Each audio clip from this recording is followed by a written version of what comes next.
తెలంగాణ రాజకీయాల్లో సంచలనం. హైదరాబాద్ పాలన ఇక మునుపటిలా ఉండదా? సీఎం రేవంత్ రెడ్డి తీసుకున్న నిర్ణయాలు ఇప్పుడు హాట్ టాపిక్గా మారాయి. హైదరాబాద్ను 3 కార్పొరేషన్లుగా విభజించే ఆలోచనలో ప్రభుత్వం ఉంది. సైబరాబాద్ అనే పేరు పెట్టే అవకాశమూ ఉంది. ఒక్కో కార్పొరేషన్లో 70 నుంచి 80 డివిజన్లు ఉండేలా ప్లాన్ చేస్తున్నారు. ఈ అంశంపై త్వరలోనే ఆర్డినెన్స్ వచ్చే అవకాశం ఉందని సమాచారం. ఇదే సమయంలో వచ్చే ఏడాది ఫిబ్రవరిలో మున్సిపల్ ఎన్నికలు నిర్వహించే దిశగా ప్రభుత్వం కసరత్తు చేస్తోంది.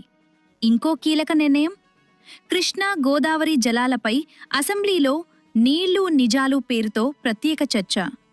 గత ప్రభుత్వ హయాంలో నీటి కేటాయింపులు, ప్రాజెక్టుల ఖర్చులపై జలక్కలు తేల్చే ప్రయత్నం జరుగుతోంది. సంక్రాంతి నాటికి హైదరాబాద్లో ఎన్నికైన సర్పంచులతో భారీ బహిరంగ సభ కూడా ప్లాన్ చేస్తున్నారు. సర్పంచులకు ప్రత్యేక శిక్షణ కార్యక్రమాలు నిర్వహించనున్నారు. మీరేమంటారు? హైదరాబాద్ను 3 కార్పొరేషన్లుగా విభజిస్తే పాలన నిజంగా మెరుగుపడుతుందా? మీ అభిప్రాయాన్ని కామెంట్ చేయండి.